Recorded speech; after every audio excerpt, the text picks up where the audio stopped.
Wendover, Here. DeKreiger, Here. Taylor. Here. You do have a quorum. Okay. Regarding approval of the agenda, Ed has asked if we can move up the violations and enforcement procedure above the certificate of appropriateness, because he has to leave right at 6, and even though I think we'll probably be all right with all of us leaving then, we can certainly do that if no one has an objection to that. Not a problem. Okay. So we're going to go ahead. Does anyone have a motion to approve the changed agenda? So moved. Second. All in favor? Aye. Okay. So is there any public hearings tonight other than the, Public comments? public comments tonight other than the application from the Brizendines? That's it? Okay. Did everybody have a chance to look over the minutes from August 14th? I move we accept the minutes as presented. Support. All in favor? Aye. Okay. Well, let's go ahead, I guess, and get started with the application from Terry Brizendine. Am I saying it right? Brizendine. Brizendine, okay. Thanks. Okay, at 505 East Cass Street. Did you want to start to talk a little bit about Brian, or do you I want? can give a couple basic things, Okay. just what we have up there. It's a request to replace existing siding on the upper portion of the home, remove the stucco on the lower portion of the home, and then depending on the condition of what's underneath, possibly install vinyl siding on the lower portion. In your packets, I had given you some photographs that I took a couple weeks ago. I was able to find a photograph taken, I believe, in 2006, around when the district was created, just so you can get a sense for not how it looked immediately before this project started, but how the property looked a few years ago. That's helpful, because I couldn't Yeah. tell that in the photo. The Right. black and white was really hard to see. So, just out of curiosity, it looks like the shingles on the top are pretty small shingles. What was the width on those? Were they? They were old cedar shakes nailed over top of 2 layers of rotting asphalt shingles Okay, over top of tar paper, which was also rotting. okay. And On top of clapboard? there was no clapboard on the Okay. top. You know, we salvaged the clapboard on the bottom. Okay, And by, a lot of it was rotted. We were able to find odd pieces of clapboard to replace the rotted pieces. My husband had to replace a lot of the studs on the front part of that porch because the only studs holding it were on the front and the quarter side. Near the steps, that was all rotted. He had to go in there and replace the studs under there. So, we took off all the cedar shakes, which most of them were in very bad shape. And then we salvaged the clapboard underneath. And around the windows, we were able to salvage that wood. But up above, that was just rotted okay. asphalt shingles. So just to catch Mark up right here, Mark, this is the before picture. This is 505 East Terrace. This is the before where they had cedar, I'm sorry, Cass, where we had cedar shakes. And she said that was on top of 2 layers of asphalt shingles. And then underneath that was Rotting tar paper. tar paper. So there was not clapboard up there, ever. There was Okay. just asphalt shingles and then, Was It had to have been- was there one by sheathing or something? What was there? Just, Underneath tar. yeah, just one bys? okay. Okay. So that would have just been blank there, basically. Yeah. No decorative finish there at all at any time, originally, is what we're asking. Well, you couldn't tell what was original. Yeah. If there was something there before it had been removed, but they put asphalt, there were 2 layers of asphalt. Asphalt on sheet. top of Yeah. it. And they put Okay, really bad cedar yeah. shingles over the top. How long have you owned it? 3 years. When we bought that house, the electrical wiring in it was not code. We had to have Taylor Electric come in, we had to replace all the flooring in there, and, I mean, the windows were new, that was it. everything else we've had to go through and replace, which is part of the reason it has taken us so long to get to the outside is because we had to have a spot that was livable inside first. Okay. And you know that the only thing we have jurisdiction over is the exterior? That's Well, all. I mean, I'm explaining to you Right, why. but I just want to make sure you knew that. Okay, no problem. Yeah, it doesn't matter. I just want to make sure you knew that we can't really talk about anything on the inside, so. But what we're seeing in these pictures, we've got some updated pictures, is you have replaced the cedar with a vinyl shake, is that correct? Yes. Do you know when the cedar shingles were put on, do you think? Can you tell? Does anyone know? Do we have any idea at all? I'm just curious how old those were. Any idea? I know they were on there 20 years ago when I looked at that house when I moved here. Okay. 21, curious. actually. So, We couldn't find, I mean, cedar shakes at best are 3 years. As far as They're life, not preserved. They start to rot. It's a very fragile wood. So we didn't feel we had a choice. And we had contacted Wexford County for a permit. And first of all, we tried through this office, through Cadillac, and we were told that there's no permits ever issued from here anymore. correct, yeah.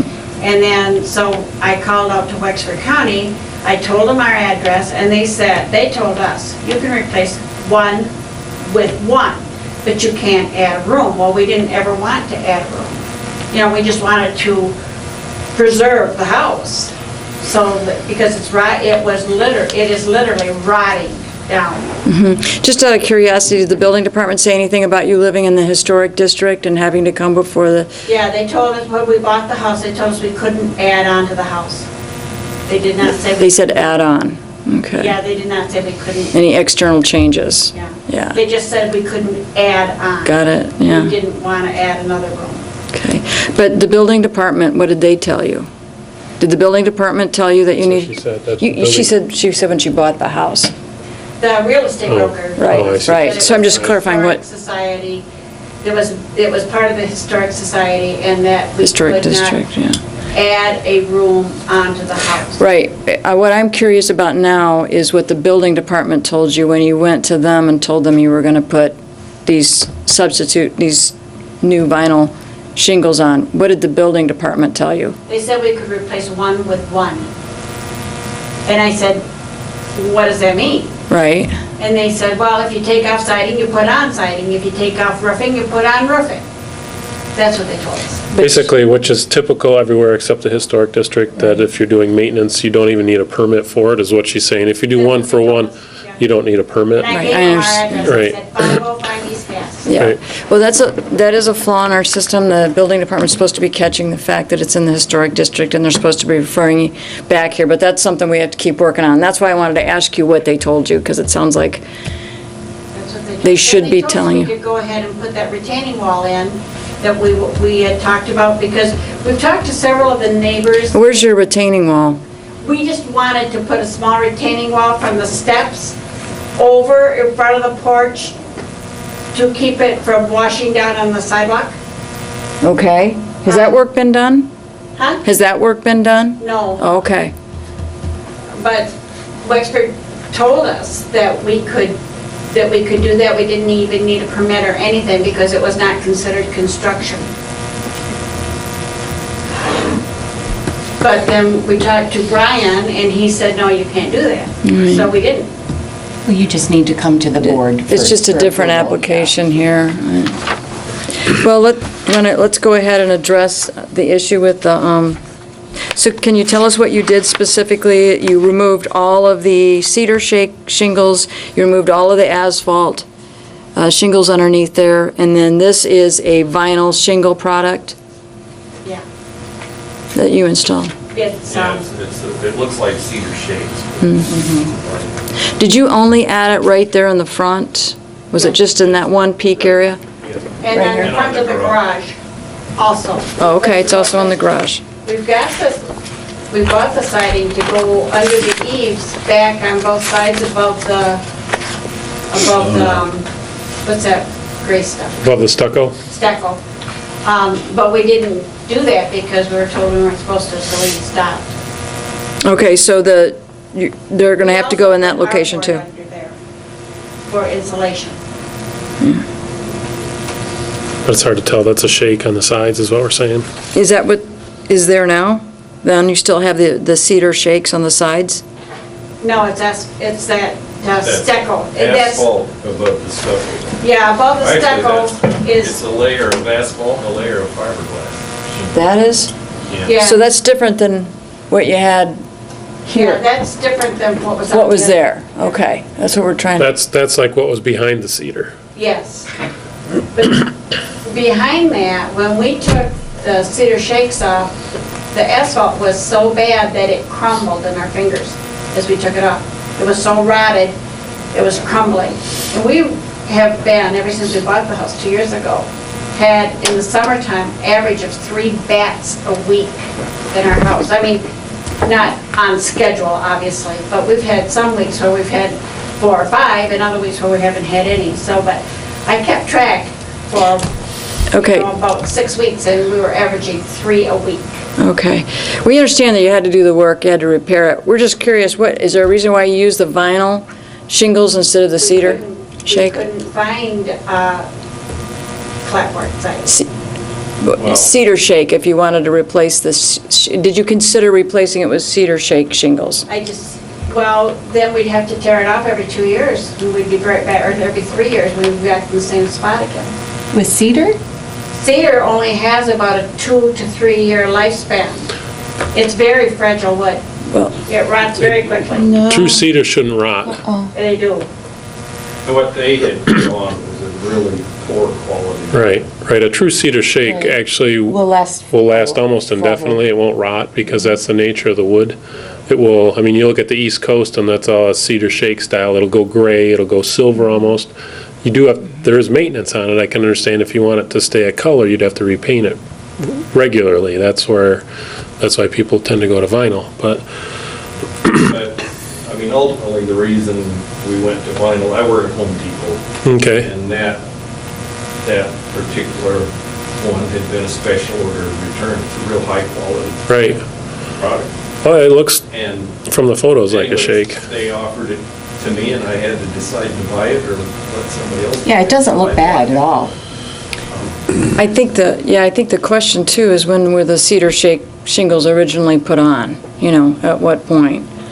Can we consider them, historic material or not? And I think that information would be good to have, but I don't think we don't know that, right? So the only other choice would be to put clapboard in, because it appears clapboard is what was underneath the stucco, correct? And underneath the rest of it. Well, that's, Under the front porch that you can see in the picture, that was covered with the same, and those were in really bad shape, the cedar shape. And when we peeled that off, it was clapboard. So we decided to repair what we could and paint it. And we think that's what's under the stucco. Have you pulled any of that stucco off to know that? There's some broken parts that you can see clapboard under. Oh, okay. You don't know what you're gonna find. when Yeah, yeah. Right. And that is usually true. Terrible shape. So there's clapboard underneath the stucco? That's what they That's what they think. think. Yeah. well, that stuff was definitely in bad shape. Yeah, it's obvious. Did you look over our design guidelines that are in the historic district? I honestly hadn't thought about it until I got Brian's letter. By that time, we'd actually do a 3/4 done Right. and had everything exposed. We've got to cover it. Yeah. If it's not approved and we have to take it off, we have to take it off, but at least it's covered. Did you, Brian, send them a copy of the design guidelines regarding the siding when you sent them the letter? No, I don't think so. Okay, well, just to refresh you, the design guidelines state that you're supposed to replace with whatever was there originally. And it's a difficult situation in this case because we really don't know for sure what was there originally. But, and you're supposed to maintain and repair as best you can. And then it says that if you are replacing the structure with new siding, that vinyl siding is not considered to be appropriate. So that's why that's the question asked, because everything on there has been either clapboard or wood shingle, or, of course, over the years you had the asphalt shingles, but that wouldn't have been original. So it's the vinyl siding that's a question, because technically it's not allowed to put on. If you already have vinyl siding on, then replacing or repairing with vinyl siding is fine. But when you add vinyl siding, technically within the historic district, it isn't something that, is recommended. So that's why that is something that we want to address to today, and wanted to know why you use that product rather than maybe going back to clapboard or something like that. If we could have gotten clapboard, we would have put it out. If we could have gotten it. I don't think you can buy original, the narrow. You can. I did it on my house, and actually it's cedar. It actually is cedar clapboard siding, and I bought it from UBC. You can't get it exact to match, but I had a garage put on and got it as close as I could get it. So you can't get exact, but we actually had some replacement pieces on the house itself, though, and we were able to match that. But Probably super expensive. didn't have a whole lot of it on the house itself, but can't really remember, to tell you the truth, what the exact cost was. But it's sure beat replacing the whole house with siding, vinyl siding. I mean, Well, we weren't ever going to do the whole house anyway. We wanted to salvage as much as we could. I mean, we were already salvaging that clapboard when we got the letter from Brian. So it wasn't that we wanted to destroy the historic Right. district or anything. We just wanted to save the house. right. I think I was thinking at the time that that was a major improvement over what was there. The garage had asphalt shingles on it. And that was all of it.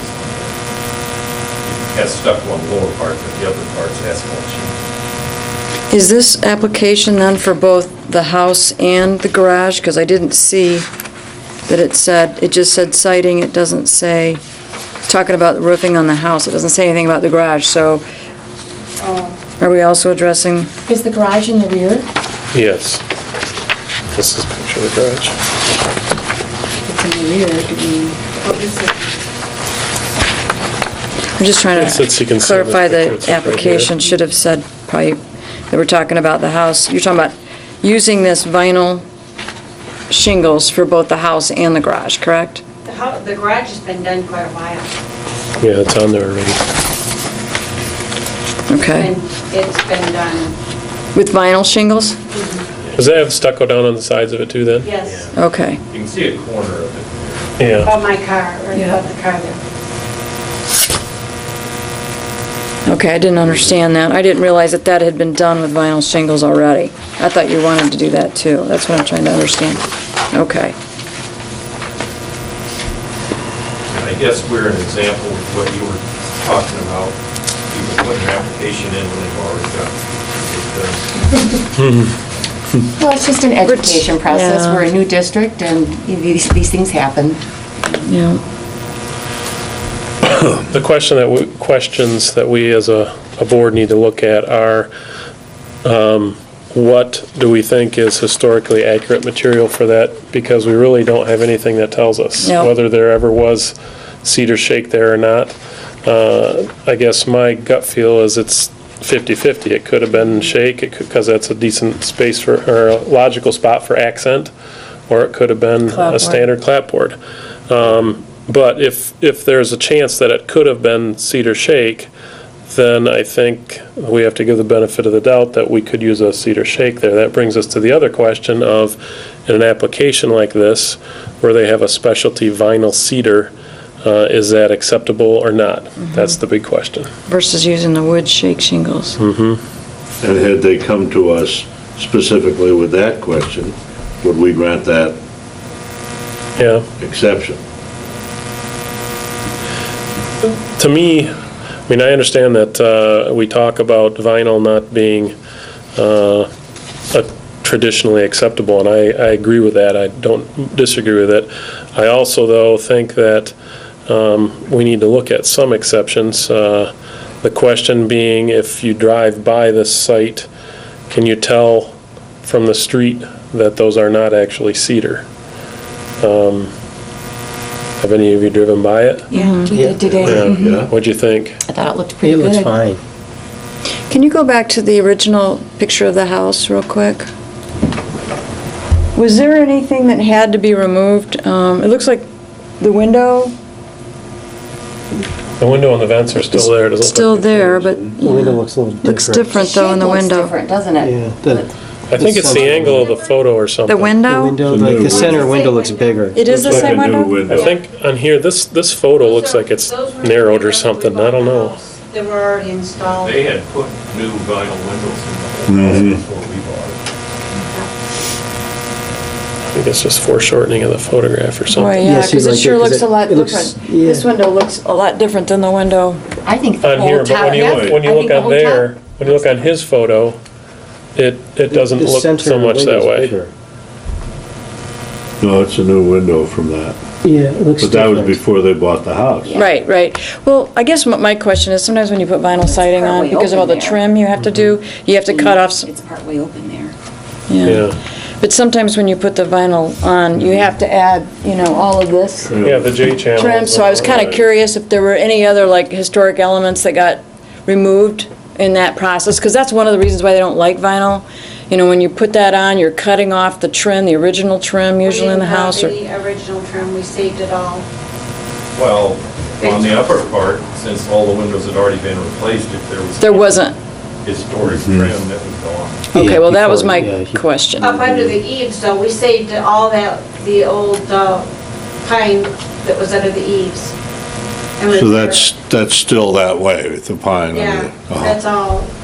And in The reveal is- actuality, it looks like you added a trim, a band board as it were, which is fairly traditional as far as, that looks more modern without it to me. Can you flip to the new one real quick? And you can see the J channel right where Right. you come to that. But to me, that's the only thing that's telling that that's not a cedar. That, Exactly, and that's kind of what I was that white wondering. Trim you pointed at, Mm-hmm. they had that covered with the cedar shakes. Okay. That's original. So That you is just original. pulled that off then? Okay, see, that's what we're I was trying to gonna get say, to. That looks more Yep. traditional to me. Okay. I think the big issue for me isn't so much, I agree with you, that it's just this area, because I don't think it looks bad. It doesn't look bad. It looks obviously much better than what you had there. But I think probably my bigger concern at this point would be, there's a little bit of a violation in doing it without the COA and all that, but past that is what happens to the rest of the house. Because I think there'd be a real concern about continuing with the vinyl siding throughout. That is going to make a big difference in the looks of this house. And such a difference between that clapboard and vinyl siding, and there's going to be a lot more alterations that would have to be done to put vinyl siding on. So I personally have more concerned about continuing with vinyl siding and the vinyl material on the house. We never intended to put vinyl on the bottom. We just. But the from stucco is- From the edge of the stucco up, where that is rotted, that is asphalt shingles in there, and now on. Going back here, Yes. okay. That, on that side is very deteriorated. And we had the siding to put in there, but we didn't do it. And under the stucco, we think, is more of the clapboard siding. And we want to take that stucco off there because it's probably rotting the house. Like I said, he had to repair studs all along from behind the concrete steps and down the side. He had to replace all those studs. Okay, so what your goal is from this point moving forward, I think we have a couple of issues here. What's already been done, and then what you want to do going forward. So just to clarify, going forward, what you want to do here is retain this and paint it, correct? We've already done that. We've Okay. already painted it. and- All right, and then this area above on both sides, and probably all the way around the back, We weren't going to tackle the back this year. Okay. Just, number one, we don't have enough siding to do it, and number two, it's not in that bad a shape. But you want to replace what is there, which is the cedar Just from the shake? edge of the stucco up to the eave is what we want to replace. It's an area of about 2 foot. And it's, Except for where the dormers are, then you go up probably 4 foot. But around Mm-hmm. the main is probably a 2 foot area. and that's cedar shake shingles now? No. What is it now? That's asphalt. Asphalt. On And this side, if you see there, those are in good shape still, but they're asphalt, and they were a really high-quality shingle. On the other side, for some reason, it's just not weathering good on this side. Because it's the west side. yeah, more sunlight. It's kind of peeling away, and they had put fiberglass shingles over the asphalt, and those fiberglass shingles, I've heard bad things about fiberglass Yeah, shingles. not good. And now I see what they're talking about. They're not, Do you see where that window is right there? This On the window? side? Yes. If you look at that, if you could see it, the stucco is pulled out away from the window probably an inch. And when it rains right down in there. Right.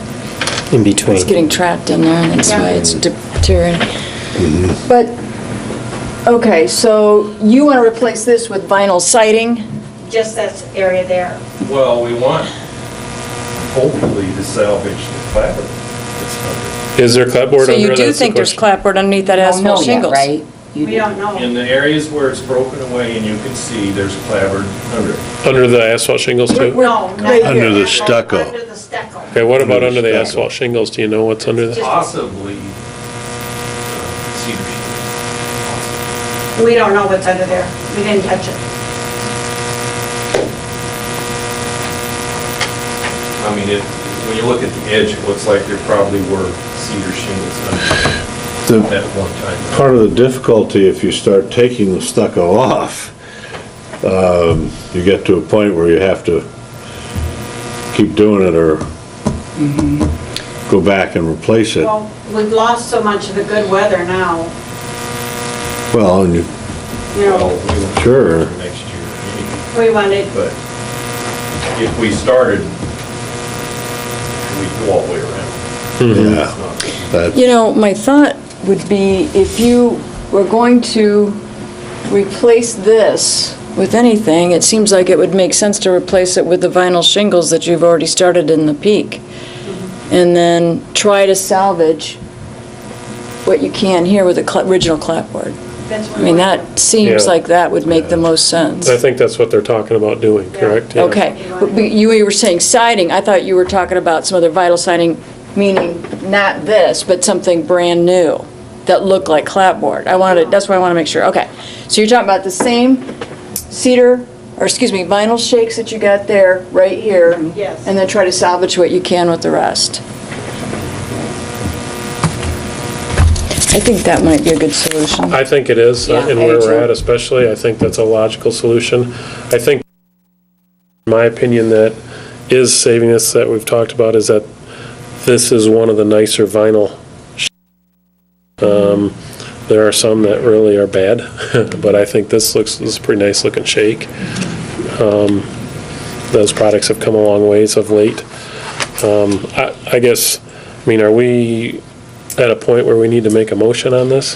This is all that there is, right, for the application? Have we understood it correctly then? That you need approval for what has been done with the asphalt, vinyl shakes, I'm sorry, in the peak area, that you would like to continue that application and that it's basically this band, yeah. it's part of the roof area, and then you want to restore the clapboard siding here and the rest of the house of what's underneath the stucco.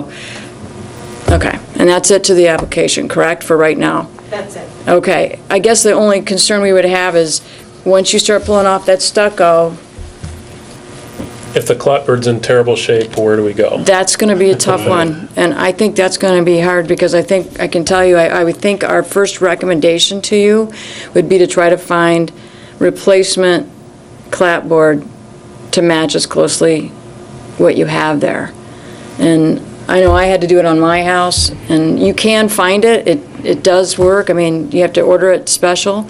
I don't really know what it costs, I can't get into all that with you, but to me, that the difference then about adding vinyl siding all the way around the house is going to change the look of that house a lot and really affect the integrity of it. Dean, you might know, would it be more economical, efficient to replace the stucco? I would think it would. It depends on the stucco. It might be.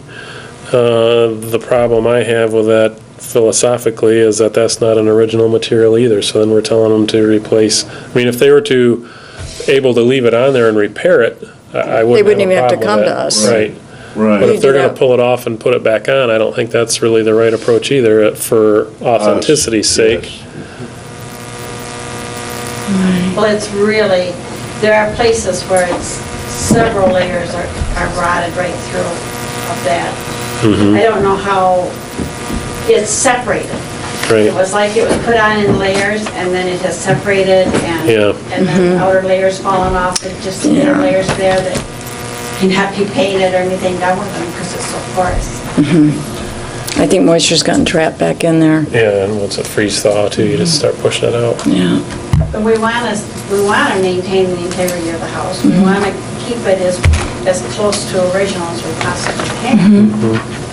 Right, I know. It looks good what you've done. But we basically, if you came to us and wanted to put vinyl siding on the lower 2/3, we'd probably deny it. We've got real concerns about that one, because that's now we're entering into a whole different ballgame. So we think, from what we've been able to see, like I said, under that window, it's pulled back, it's separated, and you can see down in there, because I put the flashlight in there, and it looks like the same kind of siding that the platform. At the front, yeah, I bet it is. And maybe by covering it all these years, it will be in good shape. We had aluminum. We had to replace some of it. Right, and sometimes you do. I mean, there may be, that's what I'm saying, you may have some replacement boards. I mean, that's just part of the deal, but it shouldn't be that hard. Where did you find your replacement boards then? Did you get it at Home Depot? Why, I made it. Did you? Good. Awesome. I mean, they weren't that big. Yeah. It's actually not a very wide, Yeah, Yeah, not a lot. so Great. it's small enough I could cut. that's great. Yeah.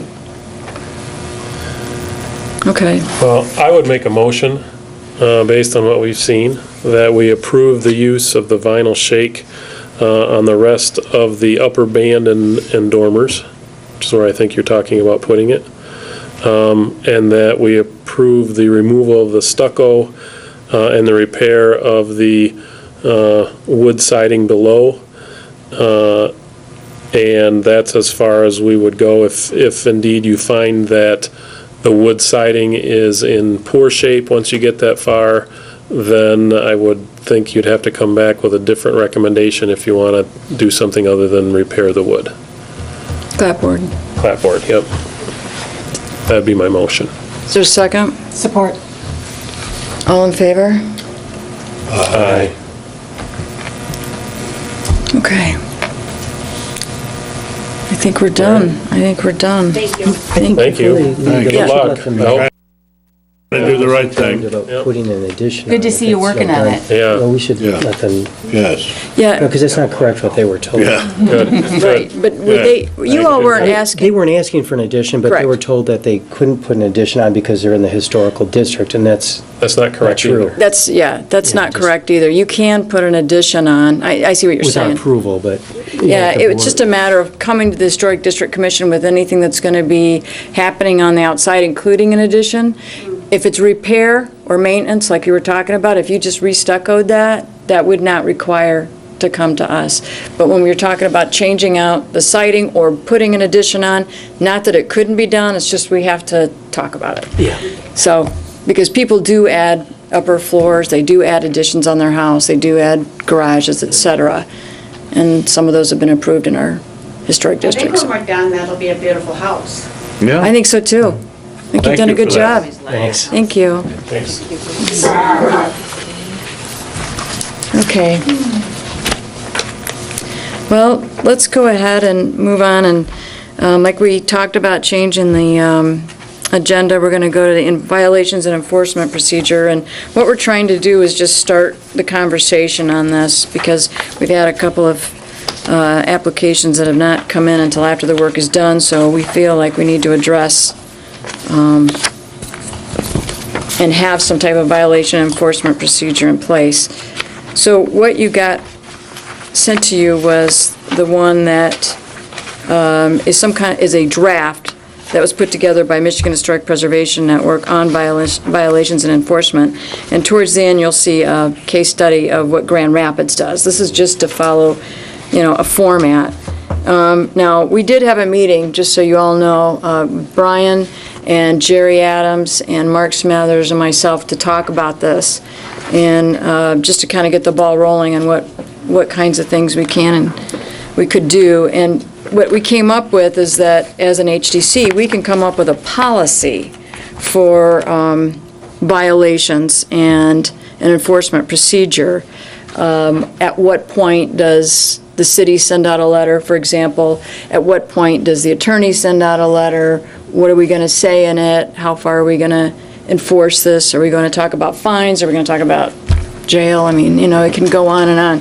So I don't know if we want to just start this discussion today. I think this is something we need to read over and ask some questions and talk about it, and then possibly meet at the next meeting. There is one other small concern that Jerry's working on right now, and that is what is in our ordinance right now and how it addresses enforcement, because we're looking at that real closely. We think there may be something we may have to change in our ordinance because we don't think it's properly addressed. Which would then have to be voted on? It would have to go back to the city council, correct. Okay.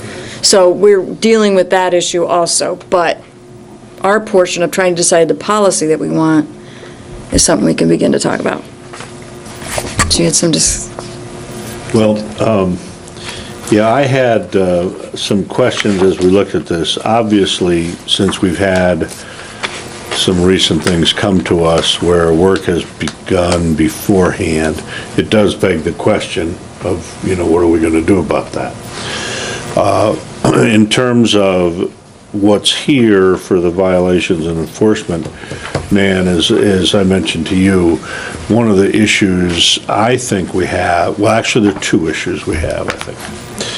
One is we don't have our own building department, and we are therefore reliant upon the county building department doing spot inspections, catching something if it's going on, and how does that impact how quickly something comes to us, or even if it comes to us or doesn't get caught.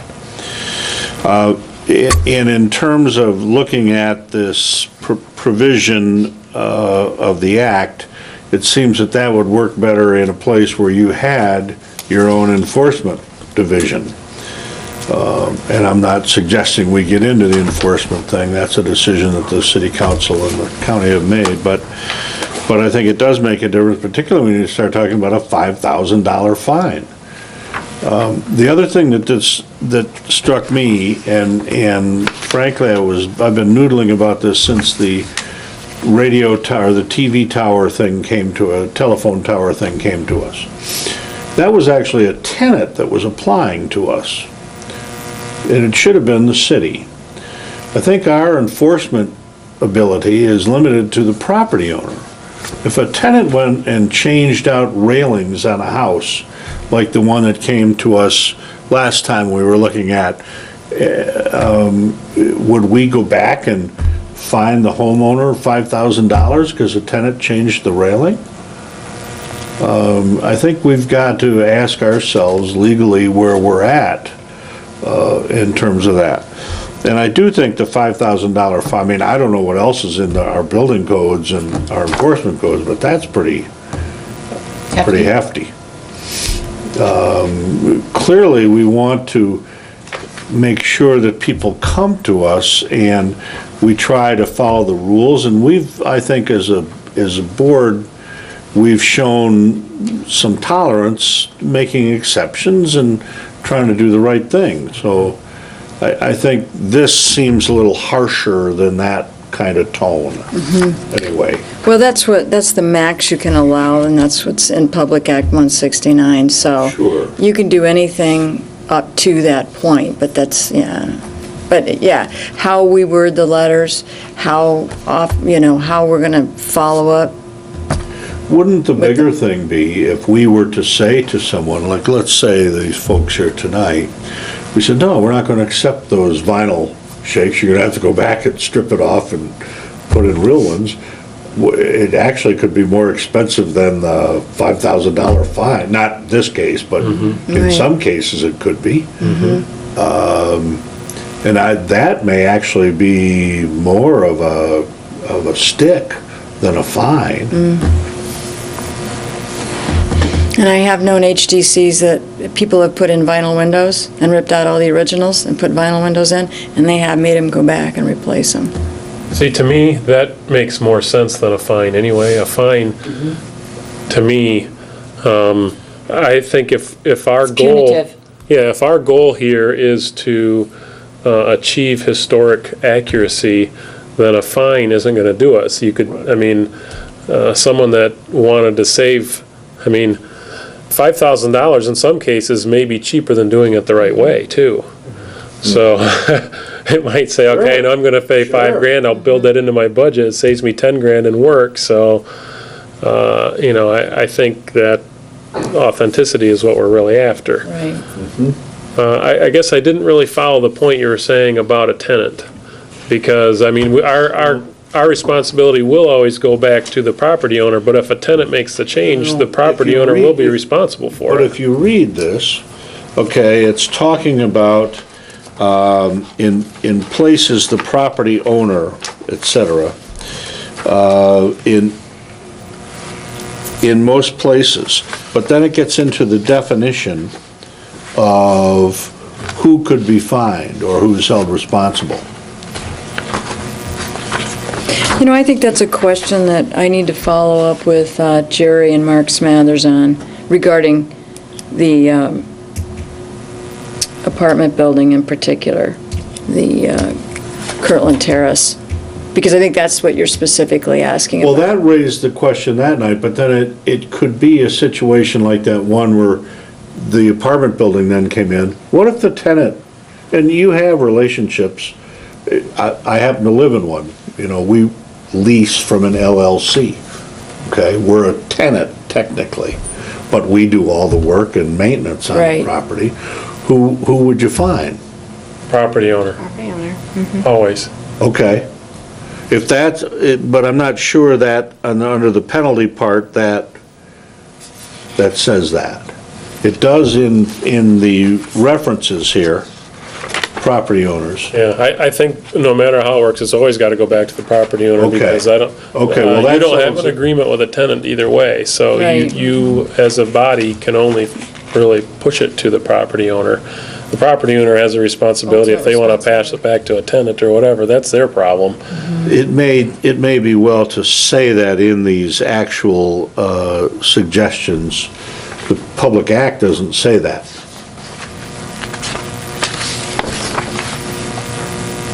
Okay. If we pass or ask the city council to pass an ordinance, we may want to specifically say that. It was good that they had in here the definition or agency of government, which would include even the city, like the senior citizen facility. Well, yeah, I guess I interpreted it the same way, though, is that it's ultimately the owner. The property owner. Yeah. Well, as long as we're all in agreement, that's fine. I didn't get that from the legalese. Yeah, so. well, the other thing that I was thinking about was when you're talking about the building department, it doesn't necessarily have to be the building department that does these inspections. So we've had Brian do it, and for example, in Grand Rapids, the preservation staff person, which is the equivalent of Brian, they're the ones that go out there, not the building department, and check to see if the work's been done or if it's been done incorrectly, or, if there is a violation. It isn't the building department that's going out there. So I think we can authorize our staff, the HDC staff, to do those inspections and follow-up and not go through With city the... approval. I mean, I don't know where the line is. He doesn't technically work for us, he works for The city, right. But he's the city liaison for us. We are a commission of the city. So he is our city staff liaison, so he could serve that purpose. I don't know why that wouldn't work. Frankly, I'm a little concerned that the building department, I don't think they have any kind of a tickler system right now, it sounds like. So you go in to pull a building permit, and they're still not paying attention to the fact that there's a historic district, and oh, wait, before you get this, you need to go to the HDC. So that's a different issue that I've got to know, I got to follow up on. We got to figure out what we're going to do, whether it's write a letter to them, talk to the building inspector, talk to the building department, whatever. But when we had our building department here, we did that. Jerry, every time somebody would come in to pull a building permit here, they'd say, oh, wait, little tickler system, Caught it. Yep, got to go to the HDC. And it Well, was done. that's, I But think- now it's not happening because it's gone to the county, and I don't think they're following that. And I think that's always going to got a be a system. point if you've got crisscross governmental units involved. I'm not as secure, I guess, that everything has been properly explained to someone. Well, and I don't know that it has to be that difficult, because when you go to pull a building permit, for example, for a new house, whether it's the county, whatever, in order to get a building permit, you need to have a drive permit from the road commission. You have to have a well and septic permit from the health department. And those obviously are other entities or units of government or jurisdictions. So to simply say, look, if you're going to issue building permits along the list of things you're checking, you're going to have to say, here's the map of the historic district. If you're in that, you also have to have HDC. That's right. It should be a tickler system there that just automatically comes up flagged. So we need to educate them. Right, that's what I got a note to do. Educate them. Invite them to one of our... That's a separate issue, but yeah, we're going to have to work on that, and Okay. I'll follow up on that with Jerry. We'll figure out how we can address that with them, what he wants to do. Just tell them we've had a couple cases where the work's done and it should have been caught. That's where it should be caught to begin with, and that would help a lot right Well, there. and the thing that's distinctive here is that anywhere in the county other than the historic district, maintenance is just set maintenance. I can replace one for one, just as she said. That's not true in the HDC. That if you are pulling it off, you have to find something that's historically accurate. So they just need to be made aware of that. I don't think it's anything intentional on their part. I think it's educational. Yeah, I do too. So going back to the violations and enforcement, we have a couple things that we want to clarify. That's one issue. Being able to utilize Brian as the liaison for the HDC and as an inspector, I don't know why we couldn't continue to do that and why that doesn't work. I think too that part of the violations and enforcement comes back to what happened even this past spring when you had the community-wide educational meeting. Because the best violation enforcement people are going to be neighbors. And if they're aware, if they see something going on, they're going to either point it out to the neighbors or they're going to point it out to Brian or someone that this is happening. If the project we saw today was not on CAS, would it have been caught? Well, I'll tell you, Wendy Moore did go up and talk to them. Okay. Early, when she first started seeing things happen. She Yeah. said, and then I don't know where it went from there. So that, Okay. I think it needs to be, somehow it has to be caught. Well, yeah. And it's the same thing happened with the Tom Pearson's house. We saw that work going on. We had to alert the city. Has anything been applied for? Is there a Right. building permit, whatever? And that's kind of how, and I think that's what we all have to do. And you're right. The more neighbors know that and the more they pass the word on, they can watch that. I think what we need to address is how we want to follow up on that. Right now, it's worked out pretty well. Right now, we've sent a letter out. Yeah. Yeah, this is sort of our procedure that we've been following thus far. When we hear about a project going on, we'll check to make sure that they haven't already received the required paperwork. I'll go out and check to see, what kind of work they're doing. And then after that, if they are doing work that would require HDC approval, we'll make initial contact with the Brizendines. I actually went out to the property and spoke to them while they were working on it. After that, we'll send a letter to the property owner, either kind of reiterating our conversation or just letting them know that they have to stop and come in and talk to me before they keep going. And then after that is when we would send out a second letter to the property owner, if there's no response to the first, just indicating again that they've got to stop, contact us, and then generally we'll say, if not, this will be forwarded to the Wexford County Prosecuting Attorney's Office for further action. And as far as I know, it's never gotten beyond that point. Right. But I noticed in your letter that you wrote to them, too, it does say, prior to completing any more work on the project. So you're basically saying it's a stop work right now. Cease and desist. And that's important, I think, that we've got that addressed in there, and that you need to come in, fill out the application, meet with the HDC. And so far, the two that we've had have worked out pretty well.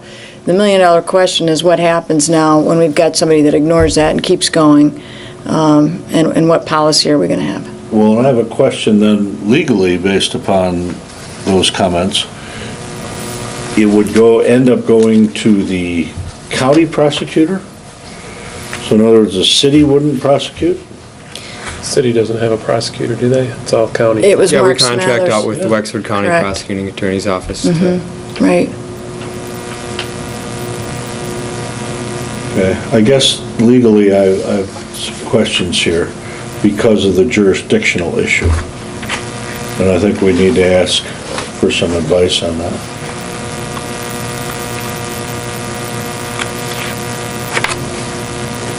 Well, if that's who the city uses, though, for other violations, because isn't it the county prosecutor that does the other maintenance violations? Right, if it's a housing issue, if it's a zoning issue. Right. Okay. We meet So we would monthly have with to be the Mark. same. Okay, we would be the same.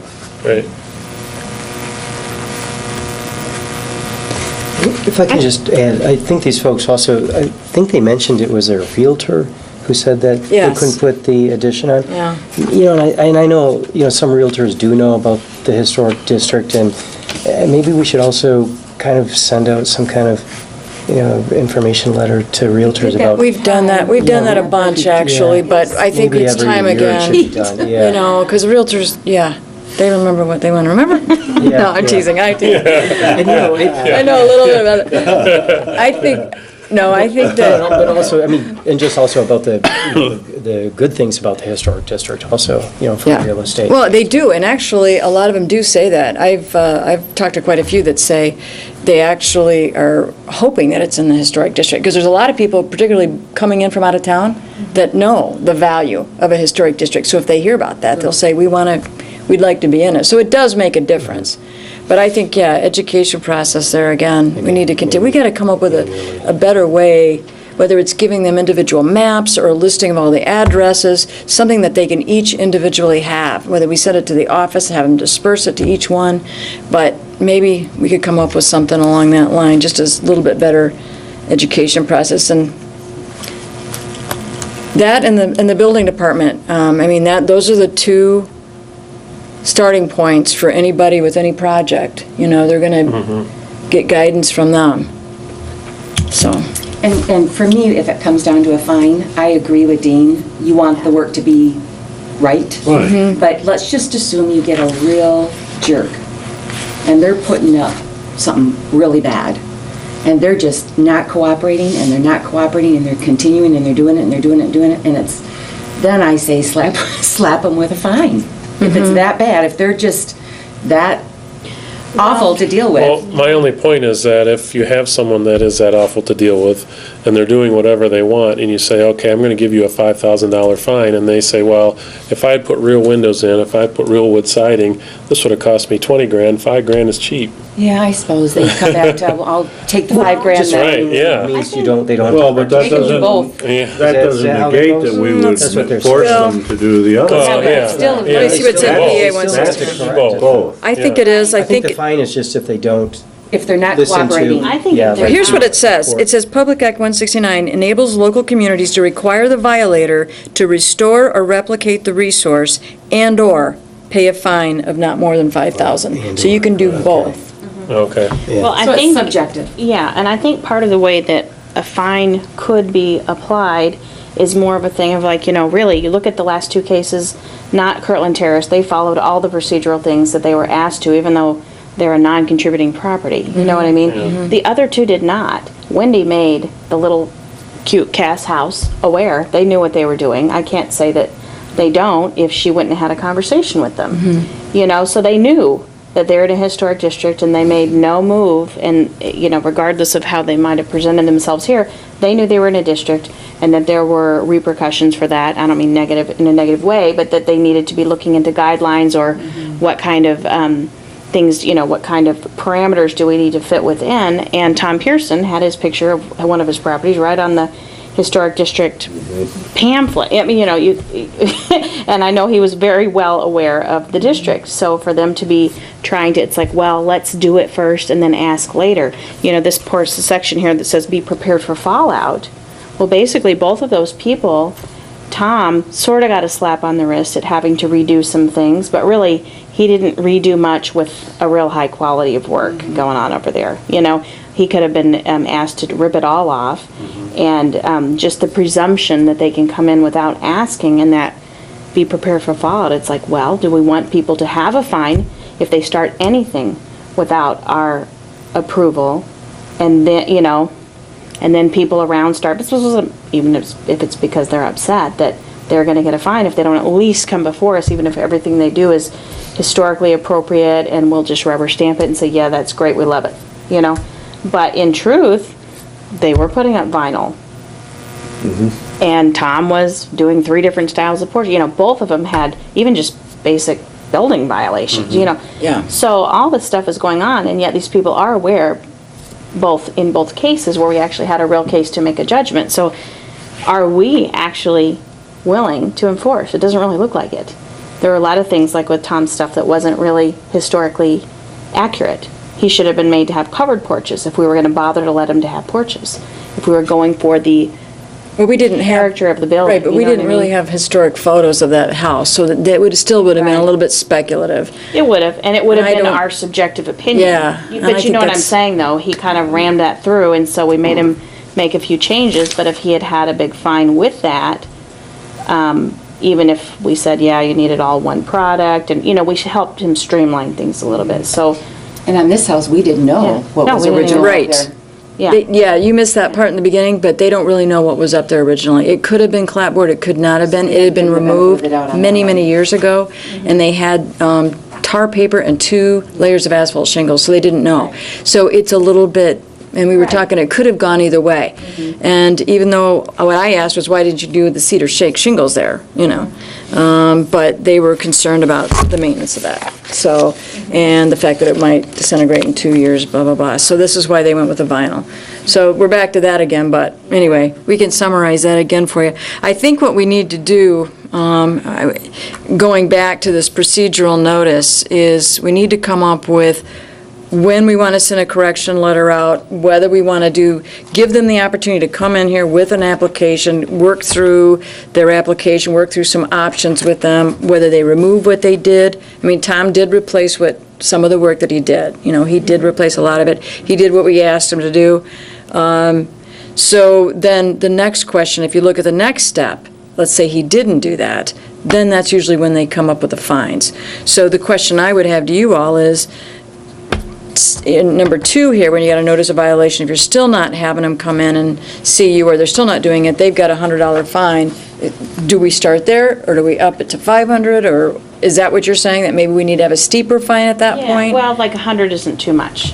For instance, if you're doing some basic stuff, you're a do-it-yourself or whatever, 5,000, of course, would be oh my word, you know what I mean? For some of these folks, I know, I totally get what you're saying, Dean. On a big project, $5,000, they'd say, yeah, that's worth absorbing that. Yeah, I You didn't know, realize it was both. It can Yeah. be either But or and. Within yeah. that district, historically, usually you have more do-it-yourselfers that are looking at the cheapest ticket they can get and doing the work themselves and on and on. So for a lot of them, 100, in that neighborhood, they would notice that. Yeah. Well, this is just trying to get them in the door to, Just to say, hey, you guys, you have to do this. That's Right. a little slap on the wrist to say you have to come here before you start your work. And I don't think that's terribly punitive, though a lot of people would probably complain about even that, But then it might make them think twice before, when they're really worried about whether or not they can afford to do it if they have to hire someone versus doing it themselves. $100, I think, is enough to make them sit up and take notice without it being an exorbitant fee, and then the other part of that, if you look at the notice of violation, the other part of that is saying to them, if you don't comply at this point, there's going to be, the city attorney is going to send you a letter. And there's potential jail time. I mean, there's potential big fines. There's, now you start, now you start to, tell them, we got some big stuff coming, so you've got to come in and we've got to start working on it. So, this is kind of an important issue that we need to really hammer out, and I'm wondering Before they if, come to us, so we aren't like, Right.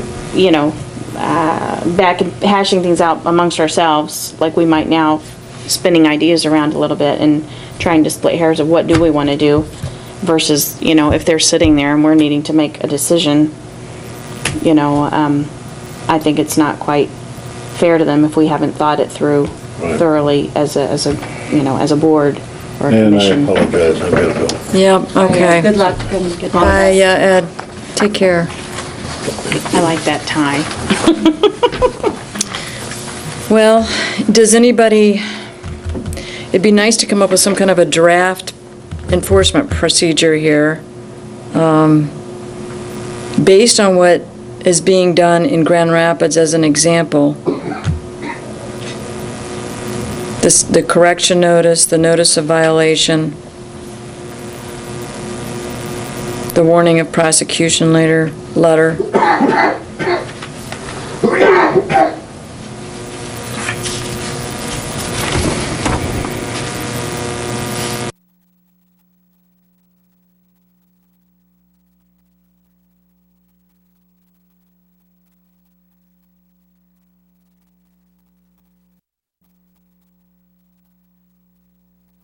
Have our city attorney prosecute and fine and put, I mean, can you say that in these letters if you cannot do that because your ordinance doesn't have that in there?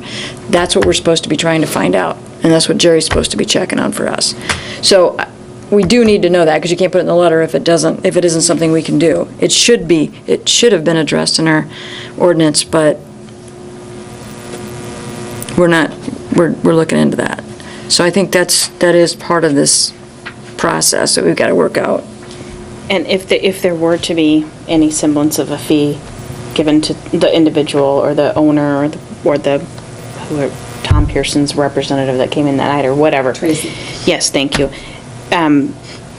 Even, here you're having a note identifies the violation, and, I only just caught part of that last interaction, but, of course, they're getting their letter saying you need to come before the commission, which also says you need to stop working. Right. But any of us that have driven down Cass know that they haven't stopped working. Things have been progressing on that. I thought they had project. stopped. I thought it looked like they had stopped. Maybe. I think the vinyl was installed.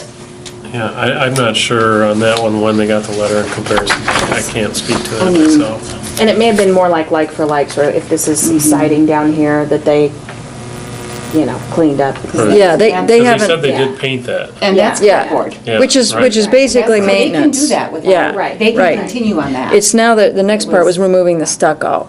And then they can do that too, but the next question was, they may want to put vinyl siding up, and that's when we said, that's a different ballgame. So now they're going to wait until spring. It's too late to do it. But yeah, putting those vinyl shingles up in that peak area, that was done before they got the letter. Okay. But the other area they wanted to add was around the top on either side of the house too, but they didn't do that either. So I think they did hold off after they got the letter, but But anyway, I think that this boilerplate from Grand Rapids is a good start. I do too.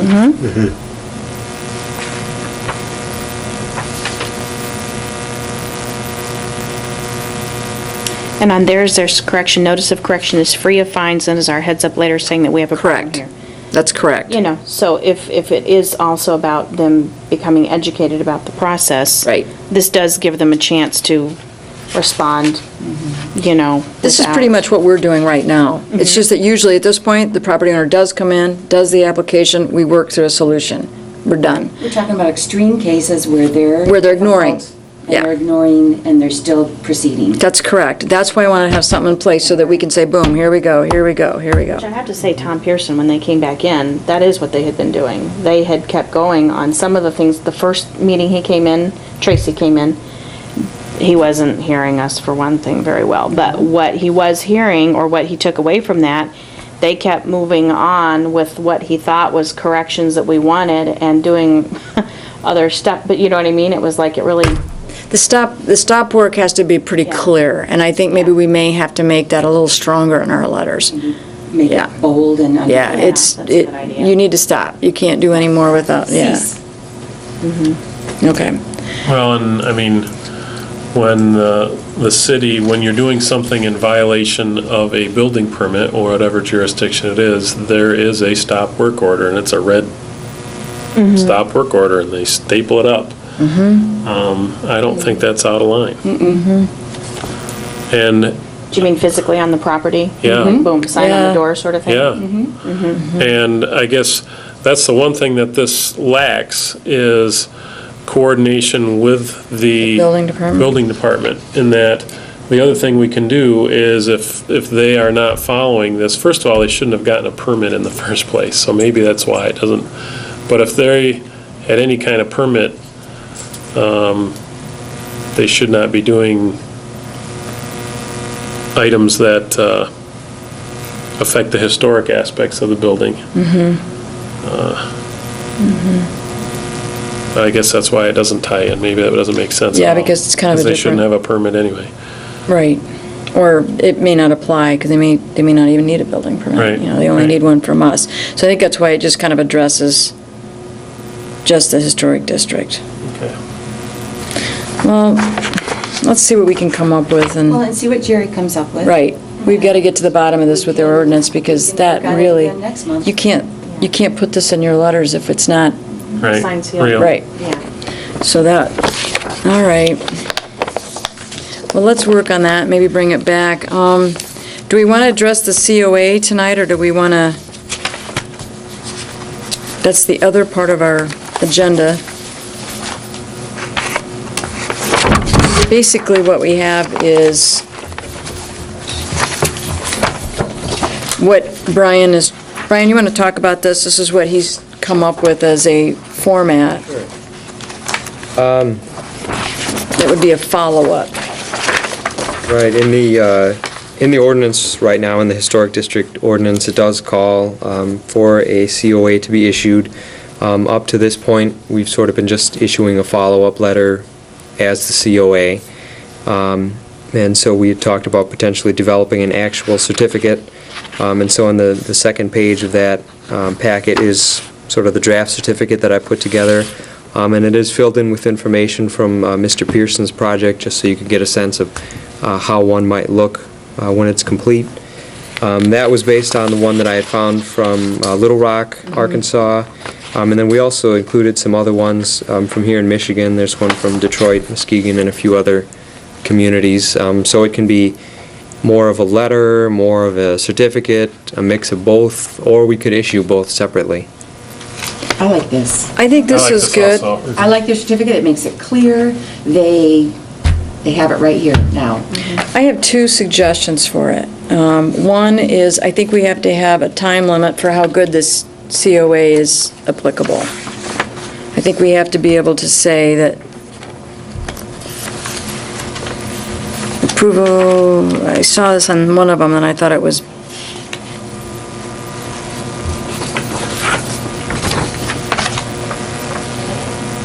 There is an expiration date on the Saugatuck. Saugatuck one, that's the one I saw, yeah.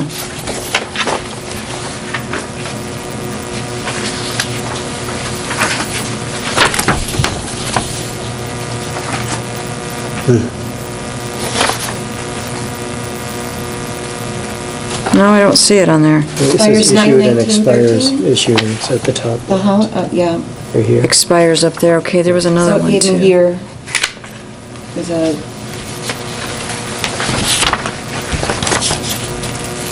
So does Grand Rapids. That's the other Yeah, one I was looking at. 12 months. It says application approvals expire after 12 months. months, yeah. Okay. So I think we need to consider adding that in there. Yeah, because especially in Tom's case, he's got to paint that, Yeah, and that says that right in here. yeah. That number 6. But, I mean, if we used it just as a standard thing on the Right. COA, just Right. have it in there, that the COA is applicable for 12 months. Application approvals expire 12 months, we could just put that in as a standard line, then we don't have to worry about it. Are we saying that, I guess my question is what we're saying, because are we saying that, look, these are the things that have to happen, you have to have, I mean, in some cases, we're gonna say you have to have these items done. I mean, do we wanna wait a year for that? Well, I think it's not a bad idea to put just an end date on it. yeah. Right, I mean, on some of these, we may wanna say, look, you've got 3 months to get this work done or something, I don't know. Maybe not, Yeah. Not typically done, but okay? it's a tough one because a lot of people don't have the money sometimes to do Right. the whole Right. project up front, or they want to, right, Right. they want to do it in stages. Well, and I guess that would be contingent on what season they come before you, but, Would we be issuing a COA for corrective work? Because that's what it sounds like, that's more of, you giving someone 3 months to correct, an issue or something they've done wrong. May not be a. Is that what well, you're that's, saying? that's what we did here. That's true, that was corrected work. True. I mean, that's I don't my- think it really I think matters. the 1 year also was possibly in reference to him using treated wood, was it not? That's for the painting part of So, it. yeah, The question I have on this one, for example, but the blanket. do we say that within a year they have to get the painting done, and we said that a year makes sense on that because of treated wood. But are we saying that you can wait 11 months before you do this work? Well, it You know what says I'm that, asking there? here's what, the way they word it in these other applications is just that this certificate of appropriateness is good for 12 months, Okay. period. I don't think we're really addressing the work, we're just saying the approval for the Okay. work and the This isn't COA building being permit issued is stuff. 12 months, right? Okay. Well, I just, Yeah, it's just that part of it. Hopefully, most people are going to want to get started on their project and get it done, and, I would hope so. yeah. I don't think we're really addressing the work per se as we are as the application.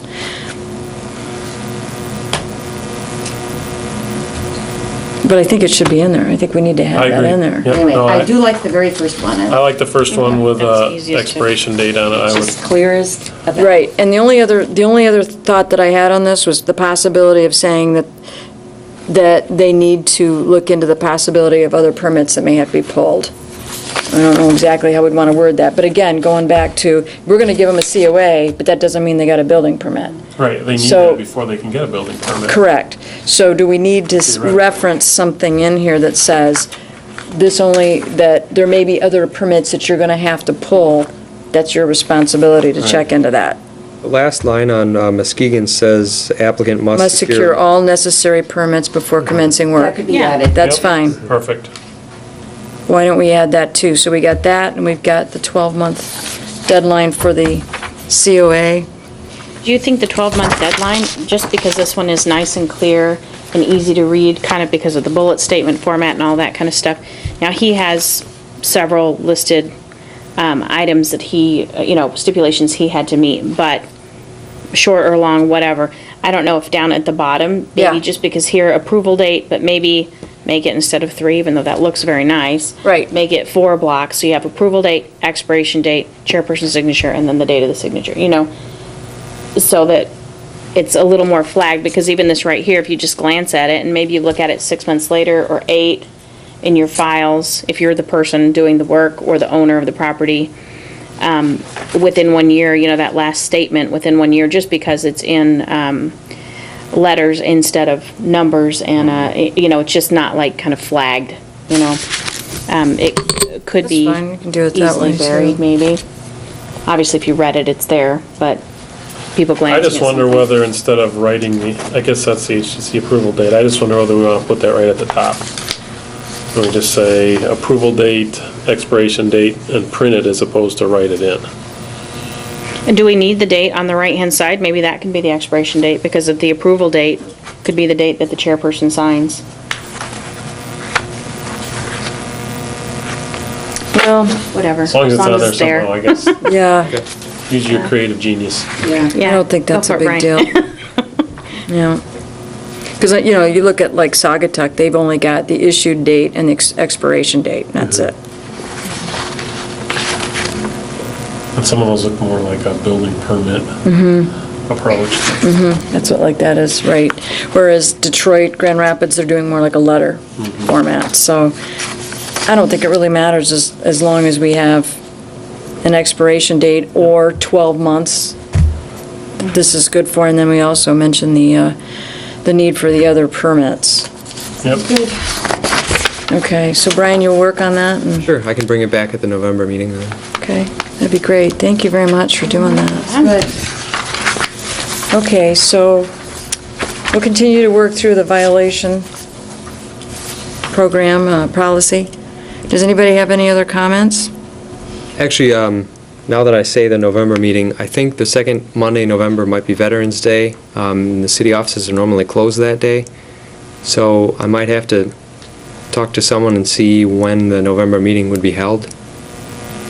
If it would be moved to Tuesday, is that traditionally what you've done, is push it back a day, or? Mark can't do Tuesdays, but. Right, Okay. Possibly, I could. It's just on a the regular past Tuesdays. basis, this works Right. better. Right. Yeah. okay, so you're saying Monday the 5th, it's because it's a city council meeting, is that? I think this meeting would be held on the 12th, correct? The second Monday? The And that amount would of this be- veterans. Correct. That's Veterans Day. So that's and the The city offices are normally closed On that on day, all Veterans right. Day. So, we could hold it anyway. I mean, I can come in and I've do got that. I have something, I have to be out of town on the 13th.